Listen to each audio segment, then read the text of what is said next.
हरिओम। मैंने ये वायदा किया है कि जो नए आए हैं उनका विकास मैं फर्स्ट क्लास के बच्चे की तरह करूँगा जो पहली क्लास में पढ़ता है। अब मैं आज जवाब देने जा रहा हूँ। हमने प्रभु को कण कण में अनुभव करना है। कैसे करेंगे? जीव का स्थायी संबंध किससे है व कैसे है? मानव देह कैसे मिलती है व क्यों मिलती है? मानव योनि व अन्य योनि में क्या अंतर है? मानव देह को स्वतंत्रता का सदुपयोग व दुरुपयोग कैसे करना है?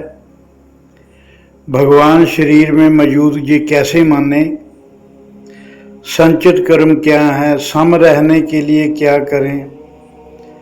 और सबसे बड़ा जीवन में अज्ञान क्या है? सबसे बड़ा जीवन में अज्ञान क्या है? सबसे पहले मैं बात करता हूं संचित कर्म क्या है। कौन सी योनि मिलेगी, उस योनि में जीवन कैसा होगा, ये संचित कर्मों पर निर्भर करता है। मानव देह में हम अधिकतम कर्म, फल की आशा व कर्तापन की भावना के साथ हंकार में करते हैं। हम कहते हैं मैंने किया, यही हंकार है। इससे हर कर्म की प्रारब्ध बनती है। मैंने पहले भी बताया, जो भी कर्म फल की इच्छा से व कर्तापन की भावना से करेंगे उसकी प्रारब्ध बनेगी। जितने ज्यादा कर्म अहंकार के साथ करेंगे उतनी ज्यादा अगली प्रारब्ध बनेगी। छोटे से जीवन काल में हम इतने कर्मों का जखीरा खड़ा कर लेते हैं कि उनका फल अगले जन्म में भी पूरा नहीं हो सकता। मान लो इस जन्म में हमने 1000 कर्म की नई प्रारब्ध बनाई। मान लो हमने इस जन्म में 1000 कर्म की नई प्रारब्ध बनाई और जो हमको अगले योनियों में भोगनी पड़ेगी। ये जन्म भगवान ने 60 या 70 वर्ष का दिया, जिसमें हमने 200 कर्मों की प्रारब्ध को किस्मत के रूप में भोगना है। ये एक सपोजिशन है। भगवान ने हमको 60-70 वर्ष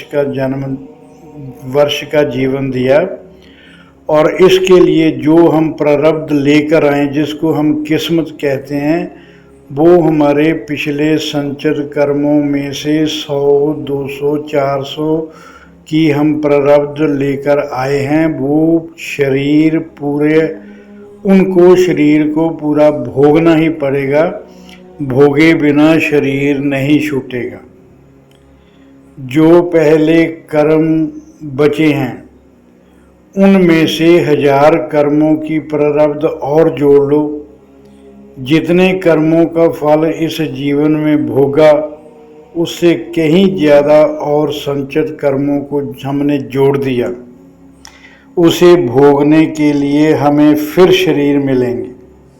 जब तक संचित कर्मों का जखीरा खत्म नहीं होगा तब तक देह मिलती रहेगी।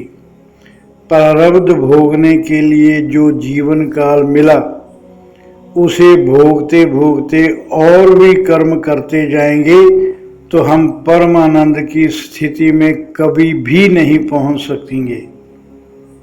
केवल मानव योनि ही ऐसी है जिसमें प्रारब्ध भोगने के साथ साथ नई प्रारब्ध बनती है। मानव योनि के अलावा और किसी योनि में विवेक व होश नहीं है। मेरी बात को ध्यान से सुना करो। मानव योनि के अलावा और किसी योनि में विवेक व होश नहीं होता, इसलिए वो कोई भी कर्म कर्तापन की भावना से नहीं करते, इसलिए उनकी नई प्रारब्ध नहीं बनती। केवल पिछली प्रारब्ध भोगने के लिए ही योनि मिलती है। मानव के अलावा और किसी योनि में संचित कर्मों को खत्म नहीं किया जा सकता, क्योंकि मानव जन्म में हम सुमरन कर सकते हैं और किसी योनि में सुमरन नहीं कर सकते, और सुमरन से ही हमारे संचित कर्म खत्म होते हैं।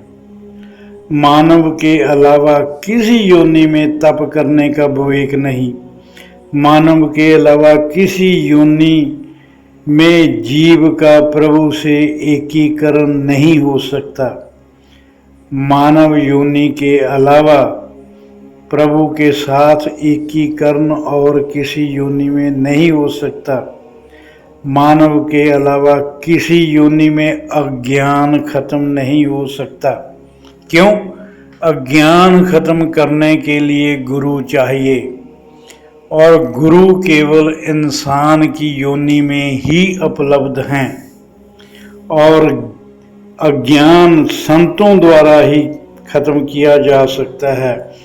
इसके अलावा और कोई तरीका नहीं है।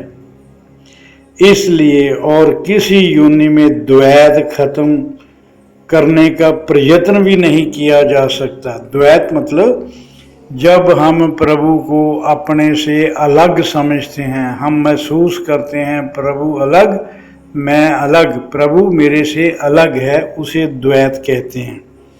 अद्वैत कहते हैं जब हम प्रभु और अपने में कोई फर्क नहीं समझते, उसे अपने भीतर महसूस करते हैं, समझते हैं एक ही ज्योत से सब जग उपजा, दूसरा इसको बनाने वाला है नहीं, दूसरा इसको चलाने वाला है नहीं।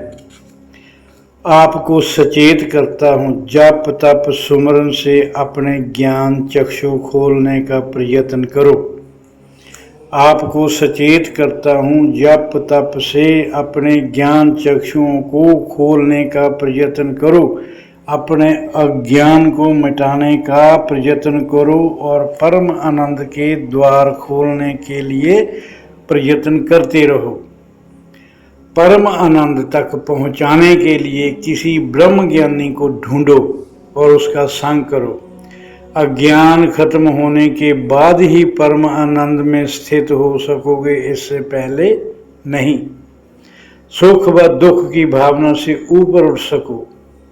ब्रह्मज्ञानी संत के साथ मिलने के बाद ही सुख दुख की भावना से ऊपर उठ सकोगे, बेचैनी से मुक्त हो सकोगे, और जीवन को आनंद पूर्वक जीने की कला सीख सकोगे। केवल मानव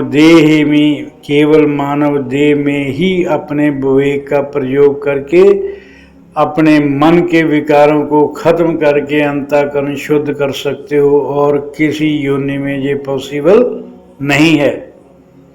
मानव देह को प्रभु का मंदिर महसूस करके जीते जी इस देह को साकार ब्रह्म का दर्जा दे सकते हो।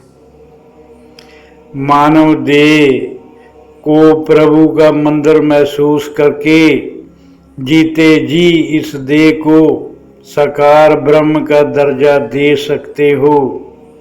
अपनी देह के अंदर हर पल प्रभु को महसूस करो, प्रभु को महसूस करो। ओम।